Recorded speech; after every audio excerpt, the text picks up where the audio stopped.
Hello, Chris Ballastini, and welcome to this case study on floor plans. Are floor plans important to the sale of your home?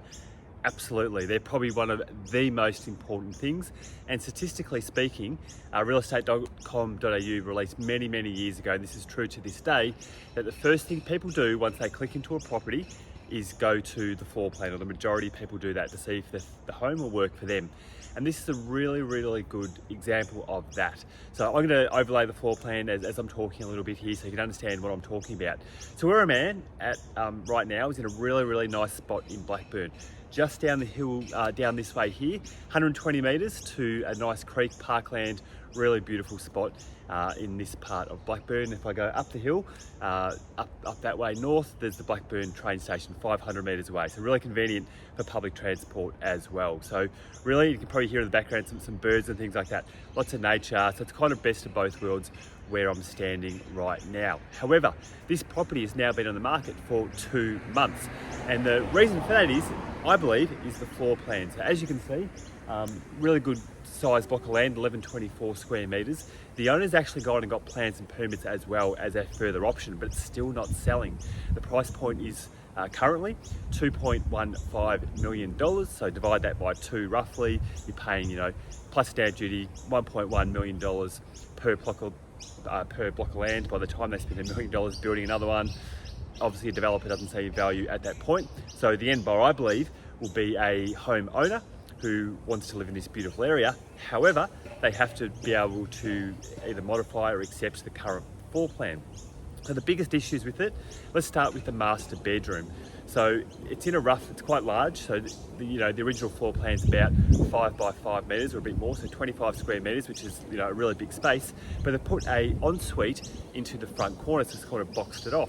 So it's kind of a bit weird that you have this L-shaped master bedroom. So that's the first thing, but it's not the ideal shape. It is large though, so you can get away with it a little bit to that extent. And to be fair, they've staged the space really well. So if you look at the photos online, you wouldn't really see that as an issue, but maybe when you go inside, you might see it under a different light. But I do believe they've staged it very well, so ticks to that spot there. So that's the first thing. So that's the master bedroom. Then when we go to the other bedrooms, we have a good sized bedroom in the middle, so that's no problems there.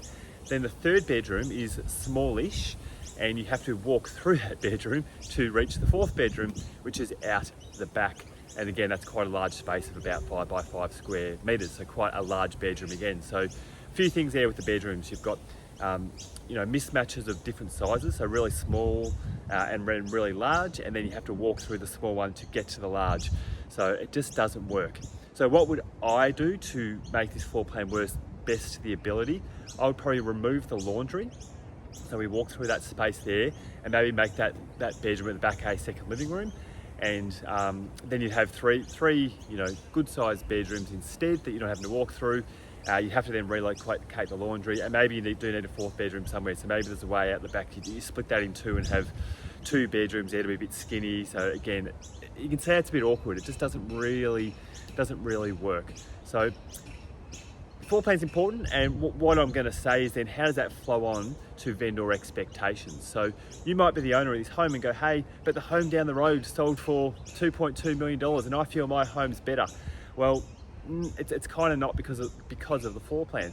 People are going to have to spend a lot of money to either sacrifice what they want to do or to get it into a better shape. So just be aware that there are little things like that can make a big difference. So that's Chris Ballastini signing out for now. If you are looking about selling your home, look at your own floor plan. How does it work? Is it 2-roomed? Is it not open enough? Are there things you can do maybe a year in advance? I wouldn't say a month in advance going and changing these things. But by all means, if there is opportunity to improve your floor plan, I certainly highly recommend it, and it could add a lot of value to your home. Have a great day. Bye for now.